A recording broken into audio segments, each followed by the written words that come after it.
The night sky looked peaceful and calm, but something was wrong above the world. People in every country saw strange lights moving in the sky. At first they thought these were meteors or maybe secret satellites. But the lights were too many and too organized. They moved in straight lines, forming patterns, almost like an army marching in silence. Within hours the world realized this was not human technology. Something was coming closer, and it was not from Earth.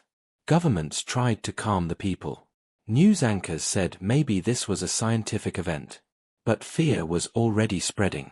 Families gathered outside their houses to look up. Children pointed at the strange glowing lines in the dark. Old people prayed. Soldiers were called to bases and fighter jets were sent into the sky. The world waited without answers. For the first time in history, every nation was staring at the same threat. Then it happened. A massive ship broke through the clouds. It was so big that it covered the stars above. The ship was black and silver, shaped like a giant blade, and silent as death. Smaller ships followed it, hundreds of them, forming a swarm around the planet. Cameras across the world recorded everything and sent it live. Billions of humans watched as the sky was stolen by something alien. A voice filled every device, every screen, every radio. It was deep, cold, and not human. The voice said one thing: "You will serve us." The words echoed in homes, in cars, in battlefields, and in empty streets. People froze. Some screamed. Some fell to their knees. The voice continued: "Your weapons are nothing. Your armies are nothing. You will obey. You will build for us. You will fight for us. You will live only for us. This is your new destiny." In military command rooms, leaders shouted orders. Nuclear weapons were armed. Satellites prepared to strike. Jets moved in formation. But before a single missile could be launched, the alien ships released a wave of light. The sky burned white for a moment, and then the silence came. Every weapon on Earth went dead. Jets fell from the sky. Submarines stopped moving under the ocean. Missiles froze in their silos. It was like the world's heart had stopped beating. Humanity was left defenseless in less than a minute. Panic followed. Streets filled with chaos. People tried to run, but there was nowhere to go. The aliens had covered the skies, blocking the sun in some regions. Darkness fell in the middle of the day. Cities that were once full of noise now shook with fear. Humanity had always believed in wars between nations, but no one imagined a war against something not of this earth. Now every border, every flag, every difference disappeared. There was only one truth. They had come for everyone. From the giant ships, machines began to descend. They were tall and sharp, walking on four legs, glowing with strange blue light. They landed in cities and moved through streets like hunters searching for prey. Anyone who tried to resist was burned by beams of energy. Tanks that rolled to fight were crushed like toys. No weapon had any effect. The message was clear. Humans were not soldiers in this war. Humans were only targets. Yet even in fear, something stirred. In one city a boy whispered to his father, "Why should we serve them?" In another place a soldier, holding his useless rifle, swore he would not kneel. Across the world people looked at one another and felt a strange spark inside. The aliens believed they had broken humanity in one moment. But they did not understand the human heart. Fear was real, but so was anger. Pain was strong, but so was the will to survive. Scientists locked inside underground labs tried to study the alien light that had killed the weapons. They wrote notes, drew strange symbols, and searched for hope. Hidden groups of hackers tried to break into alien signals. Resistance was still a dream, but the seed had been planted. The aliens thought humanity was finished. They did not know that humans were only beginning to rise. That night the world was quiet. No city lights, no planes in the air, no sound of armies. Only the alien ships above, like shadows of death, watching everything. But inside that silence the first whispers of rebellion began to move. No one said it loudly yet, but the thought was alive in millions of hearts. We will not bow. We will not serve. This is our world. And soon, we will fight back. The next morning the world looked different. Alien ships floated above every major city. Their shadows stretched over buildings, rivers, and deserts.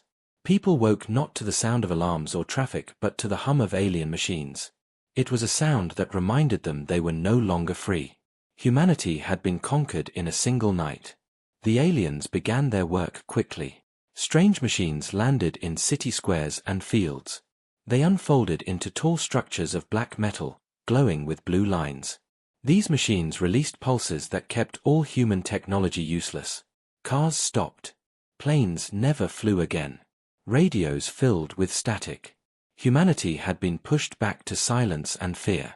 Soldiers who once carried rifles now carried nothing but empty hands. The aliens did not hide their purpose. Their voice returned, echoing across devices and even inside human minds. You are ours now. You will build for us. You will carry for us. You will fight for us when we command.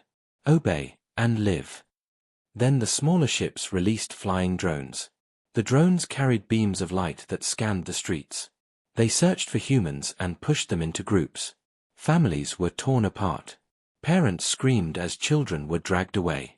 The first labor camps were born within days. Inside these camps, humans were given tasks with no rest. They carried heavy stones, built alien towers, and mined deep into the earth. The aliens stood watching, their armor glowing, their eyes hidden. Anyone who slowed down was struck with energy whips that burned skin without leaving scars. The aliens wanted fear, not corpses. Dead slaves were useless. Living slaves were tools. But humans were not silent. In the shadows of the camps whispers grew. Workers exchanged looks. Some passed small notes written on scraps of cloth. Others scratched secret marks on walls to send messages. They had no weapons, no power, yet the thought of resistance refused to die. The aliens could control bodies, but not hearts. One night in a desert camp, a young woman named Amina watched the alien guards carefully. She noticed that every few hours their glowing armor flickered for a second, as if the energy inside it was unstable. She whispered this to an old engineer beside her. His eyes widened. That means their power has limits, he said softly. The two kept the secret, but their hope grew. Somewhere, in the weakness of alien machines, a chance for humans was waiting. Far from the camps, deep underground, a small group of scientists worked in secret. They had hidden before the weapons died. Now they studied broken alien drones, pulling them apart with bare hands and crude tools. One scientist, Dr. Lin, discovered that the alien technology used signals that behaved almost like sound. If humans could understand the pattern, they might be able to create interference. We are blind and unarmed, she told her team, but even blind and unarmed prey can bite. They worked in silence, afraid every moment of discovery. Meanwhile, alien commanders spoke among themselves in their own language. They did not fear humans. To them, Earth was just another conquest. They had enslaved many worlds before. They believed humans were weak, emotional, and divided. What they failed to see was the stubbornness that burned inside the human spirit. Other species they had conquered had surrendered completely. But humans were different. They did not forget freedom so easily. In one ruined city, a group of children found an abandoned radio. It was useless against the alien signal, but they pretended it worked. They spoke into it, pretending to call other survivors. "This is resistance," one child said, his voice shaking but strong. "We will not give up." The words were only play, but in their hearts they felt them as truth. And truth can spread faster than any weapon. The aliens grew confident. They forced humans to build towers that reached toward the sky, feeding energy back to the mothership. They laughed in their strange voices when humans collapsed from exhaustion. But what they did not see was the growing fire behind tired eyes. Every lash of the whip, every stolen child, every command made the humans remember one thing. This was their planet, and it was worth fighting for. As the second week of occupation began, the voice returned once more. "You belong to us," it said. "There is no escape. There is no hope. Serve, and you will live." But the words no longer felt as powerful as they had on the first day. Some humans clenched their fists instead of bowing. Some looked to the sky not with fear, but with anger. Something was changing. In a small hidden cave, Dr. Lin whispered to her team as they worked on broken alien parts. They think they own us, she said. They think this is the end. But I promise you, this is only the beginning. Her hands trembled as she connected two wires, and for the first time a faint pulse of alien light flickered under human control. It was weak, unstable, but it was hope. And hope, once born, is hard to kill. The aliens believed humanity was already broken. But in the silence of the night, in the darkness of the camps, in the hidden corners of ruined cities, the first sparks of rebellion were alive. The storm was not here yet, but it was coming. Humanity had not forgotten who they were. And soon, the galaxy would learn the same truth. The third week of alien rule was the darkest yet. Cities had turned into prisons and camps had spread across the continents. Humans moved like shadows under the eyes of their masters. Drones circled above, recording everything. Guards marched through the streets with glowing weapons ready to strike. The world that once shouted with music, traffic, and laughter was now filled only with silence and orders shouted in an alien tongue. But silence did not mean surrender. Beneath the weight of fear, something dangerous was growing. Whispers turned into meetings. Meetings turned into plans. And plans turned into action. Humanity was not broken. It was waiting. In one ruined city, a group of survivors gathered in the basement of a collapsed building. They were soldiers without weapons, workers who had escaped the camps, and ordinary people who refused to kneel. Among them was Amina, the young woman who had noticed the flicker in the alien armor. She spoke softly, but her words carried fire. They think we are nothing. But we have eyes. We have minds. We have hands. We will fight with whatever we have. The group nodded. They had no guns, no ships, but they had courage. And courage was enough to start. Their first strike was small. At night they ambushed a patrol of drones using ropes and stones. The machines crashed to the ground, their lights sparking. The rebels dragged them away before the aliens could notice. For the first time since the invasion, humans had captured alien tech. The group worked for hours, taking apart the broken drones and studying every wire. Amina held a small glowing shard in her hand and whispered, "This is our first weapon." News of their action spread quietly. Other groups across the world began to do the same. Some sabotaged supply lines. Some cut down the strange alien towers in the dark. Others tricked the drones into chasing them while children escaped from the camps. Every act was small, but together they began to form something larger. Humanity was learning how to resist. The aliens grew irritated. To them humans were insects, weak and unimportant, yet somehow these insects were biting back. Commanders ordered more patrols, more drones, harsher punishments. Whole blocks of houses were burned to smoke as warnings. People screamed under the lashes of energy whips. But instead of fear, anger spread. For every family destroyed, 10 more swore vengeance. For every camp built, another whisper of rebellion was born. In the underground cave, Dr. Lin and her team made progress. They had turned the faint pulse of alien light into a crude signal jammer. It was weak and unstable, but when tested against a damaged drone it caused the machine to freeze for 5 seconds. 5 seconds was short, but in battle it could mean life or death. Lin's team cheered quietly. For the first time, they had created a weapon that worked. Meanwhile, in the camps, small uprisings began. A group of miners refused to enter the tunnels. The aliens beat them, but the miners did not stop. One of them shouted with blood in his mouth, "We are human, not slaves." He was killed instantly, but his cry echoed through the camp. That night dozens of others whispered the same words, as if they were a prayer. They could kill bodies, but not the idea. The first true battle came by accident. In a ruined port city, a squad of alien soldiers tried to transport captured humans onto a ship.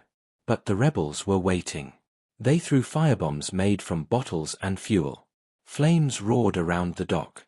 For a moment, confusion spread among the aliens. Amina and her group rushed in, using stolen shards from the drones as blades. The fight was brutal. Humans fell, but so did the aliens. And for the first time since the invasion, alien blood stained Earth soil. The victory was small, but it sent shockwaves. All over the world people heard the story. They can be killed, the whisper went from camp to camp, from ruin to ruin. They can bleed. Fear cracked, and hope spread like wildfire. The alien commanders were furious. They called humans defective slaves and demanded total suppression. More ships descended. Elite warriors, taller and stronger, were deployed to crush the rebellion. But the aliens still made one mistake. They believed fear would win. They did not understand that fear was already turning into rage. One night, Dr. Lin listened to a distant explosion. She smiled for the first time in weeks. "It has started," she whispered. The rebellion was no longer just sparks in the dark. It was fire spreading across the earth. A fire the aliens could not control. But the price was high. Every battle meant more deaths, more destroyed cities, more families broken. The rebels knew they could not win with firebombs and stolen scraps forever. They needed something greater, something that could match the alien power. Lin's device was a beginning, but it was not enough. The aliens were learning, adapting, and preparing to strike back harder than ever. As the third week ended, the alien leader stood aboard the giant mothership, watching Earth from the sky. His voice rumbled across the planet once more. "You fight like animals. But animals can be hunted. Animals can be crushed. Your rebellion is nothing." His words fell heavy, but on the ground, humans clenched their fists. They were no longer waiting to be saved. They were preparing to fight. And deep in the shadows, the first true army of resistance was being born.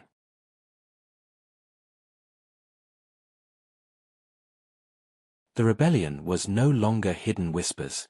It had become fire spreading across the world. Every day, in every land, humans fought back in small but powerful ways. They had no fleets, no advanced weapons, but they had courage, clever minds, and the will to survive. The aliens thought they had broken Earth, but Earth was beginning to roar. In the forests of South America, rebels ambushed a convoy of alien walkers. They lured the machines into a canyon, then triggered a landslide with explosives made from stolen fuel. The heavy walkers were crushed under stone. In the deserts of Africa, miners used tunnels to hide and strike. They attacked patrols, disappearing into the sand like ghosts. In Europe, ruined cities became battlegrounds. Rebels lit fires at night, drawing drones into traps, then smashing them with steel and rock. Every act was small, but together they became a storm. The aliens were confused. No other world had resisted like this. Other species had bowed quickly, serving as slaves without question. But humans fought like no one else. They fought without weapons, without hope of victory, yet they still fought. Commanders argued in their strange language. Some demanded extermination.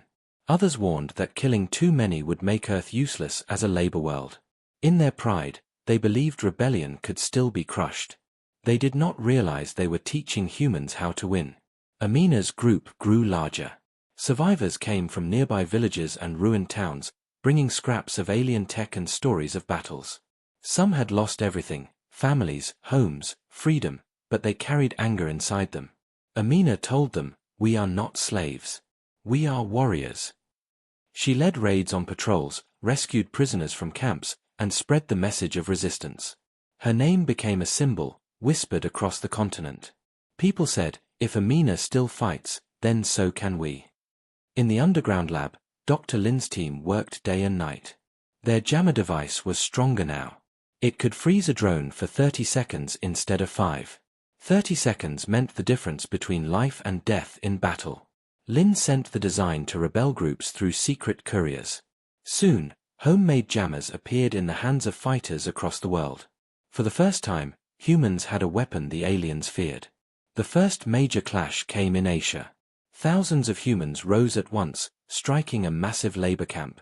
They rushed the guards with fire, steel, and captured shards of alien drones. For hours the battle raged. The aliens killed many, but the rebels did not stop. In the chaos, hundreds of prisoners escaped into the mountains. The aliens won the field, but they lost their control. The story of the escape spread everywhere. Humanity had struck hard and survived. The alien response was brutal. Ships rained fire on forests, deserts, and cities. Whole villages were turned to ash. Their message was simple: resist and die. But instead of ending the rebellion, the destruction only fueled it. People had nothing left to lose. They swore vengeance. Even children carried stones, ready to throw at drones. Every burned home became a reason to fight. The alien leader watched from the mothership. His eyes narrowed. "These creatures are dangerous," he said to his council. "They are not like the others. They do not break. They must be destroyed before their spirit spreads." His words carried fear, though he did not admit it.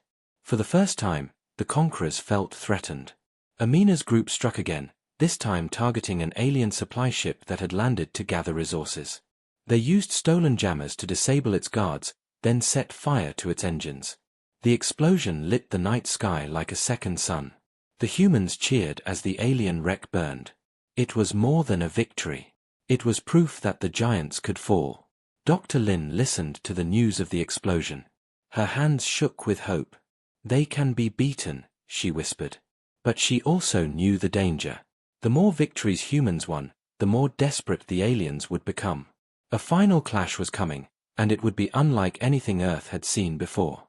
That night, under the shadow of alien ships, people across the world whispered the same words. "We are not slaves. We will fight. We will win." The whispers grew into chants, the chants into songs, until even in the darkness, the spirit of humanity glowed brighter than the alien lights above. The rebellion had become a war. And the war had only just begun. The world was on fire. Cities lay in ruins, forests burned, deserts glowed with the wrecks of fallen machines. Yet in this fire, humanity was rising stronger. The rebellion had become too large to ignore. What began as whispers and small ambushes was now a war spreading across the planet. And at the center of this war, a weapon was being born.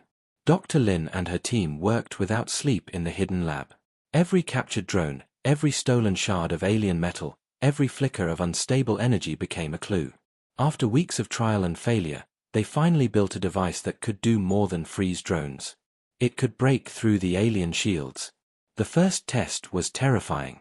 The machine hummed, releasing a pulse of invisible force. An alien fragment, once untouchable, flickered and collapsed into dust. The scientists stared in shock. They had done it. The impossible was now real. "This will change everything," Lin whispered. Her voice shook, not from fear but from hope. The rebels now had a weapon the aliens could not ignore. The device was rushed into the hands of fighters. In the mountains, rebels waited for a patrol of armored soldiers. When the aliens marched into the pass, the rebels activated the weapon. The alien shields cracked like glass. For the first time, human bullets tore through alien armor. The battle was brutal, but when it ended, the pass was filled with fallen alien bodies. The rebels stood among the wreckage, their faces lit with the glow of fire and triumph. They had killed the untouchable. Word spread faster than the aliens could contain. "The shields can be broken," voices cried in camps and cities. "We can fight them. We can win." Across the world, rebels searched for pieces of alien tech, desperate to build more of Lin's weapon. Humanity had found its turning point. The aliens reacted with rage. The mothership darkened the skies above entire continents. Firestorms rained down on villages. Elite warriors were unleashed, their armor heavier, their weapons deadlier. The alien leader's voice thundered across the planet. "You are nothing but insects. You will be crushed. You will be erased." But behind the fear in his words was something new, doubt. The humans had done what no other enslaved world had ever achieved. They had wounded the conquerors. Amina's group struck harder than ever. With a single jammer, they disabled the shields of an alien transport and stormed it with fire and steel. Dozens of prisoners were freed. The rebels captured crates of strange alien crystals, the power source of their weapons. Amina held one up in her hand, its blue light reflecting in her eyes. "They gave us chains," she said. "But we will turn their chains into swords." In the underground lab, Lin pushed her device further. She dreamed not only of breaking shields but of disabling entire ships. The work was dangerous. Each test risked explosions that could kill them all. But Lin refused to stop. "If we fail, humanity dies," she told her exhausted team. "If we succeed, humanity lives." The next great battle came above the Pacific Ocean. A massive alien warship descended to crush the resistance. Human fighters, armed with Lin's crude devices, ambushed it from hidden boats and islands. Explosions shook the skies as the ship's shields flickered and broke. Rockets and stolen alien weapons ripped into its hull. The warship fell into the sea with a scream of fire. The ocean boiled around it, waves rising like mountains. The rebels watched from the shore as the giant vessel sank beneath the waves. For the first time, humanity had destroyed one of the Empire's ships. The world erupted in hope. In camps, slaves lifted their heads. In cities, hidden fighters raised their fists. Across the radio waves, one message repeated again and again. They can bleed. They can break. They can fall. The rebellion was no longer just survival. It was victory. But victory came with a price. Thousands had died in the battle. Entire villages were gone. The oceans carried the wreckage of both human and alien lives. Lin looked at the reports with tears in her eyes. "We are winning," she said quietly. "But how much more can we lose?" The alien leader stood in his throne of steel, his face hidden but his anger clear. "These humans are different," he said. "They fight like no others. They are dangerous. If they are not destroyed, they will rise beyond control." His council warned him not to underestimate Earth, but pride burned hotter than wisdom. He raised his hand and gave a single order. "Then we will end them. All of them." As the mothership prepared its deadliest weapon, humanity prepared for the greatest battle in history. The world stood at the edge of freedom, or extinction. The sky was filled with fire. Alien ships moved in formation above Earth, their weapons glowing brighter than the stars. The mothership prepared its deadliest strike, a weapon so powerful it could burn entire continents in one blast. The alien leader believed this would end humanity once and for all. No slaves. No rebellion. Only silence. But on the ground, humanity was preparing for its final stand. Across ruined cities and broken lands, rebels gathered. Farmers who once held plows now carried rifles. Engineers carried makeshift bombs. Children passed messages through tunnels, guiding fighters to secret routes. Humanity was no longer scattered. It was one army, united by the will to live free. And at the heart of this army stood Amina, holding her weapon carved from stolen alien shards. Her voice rang across the fighters. "This is our world. We will not bow. We will not break. Tonight, we fight for Earth." Dr. Lin and her team had finished their greatest creation. It was larger than the jammers before, a machine built to strike at the mothership itself. It could not destroy the giant vessel completely, but it could weaken its shield long enough for humans to attack. The device was hidden deep in a mountain, powered by stolen alien crystals. Lin's hands trembled as she prepared it. She knew if it failed, humanity would end. But she also knew there was no other choice. The final battle began with fire raining from the sky. Alien warships unleashed beams that cut through mountains and oceans. Cities shook under the impact.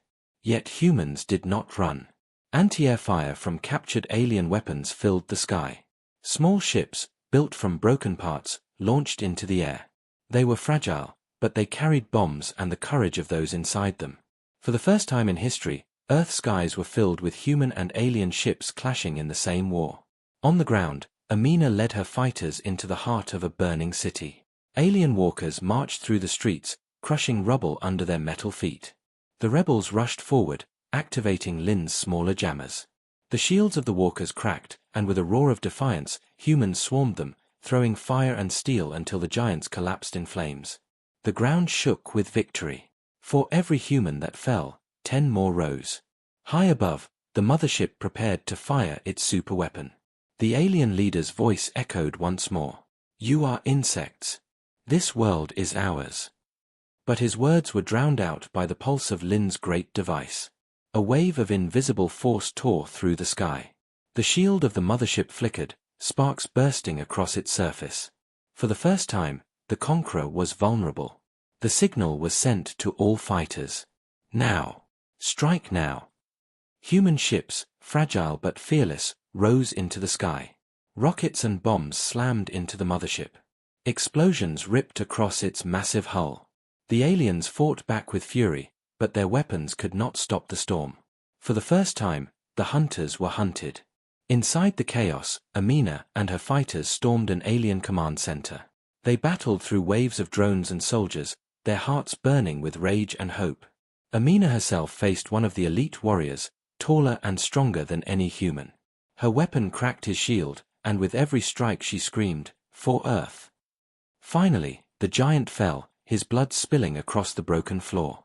The humans roared. They were no longer slaves. They were warriors. Above the planet, the mothership began to collapse.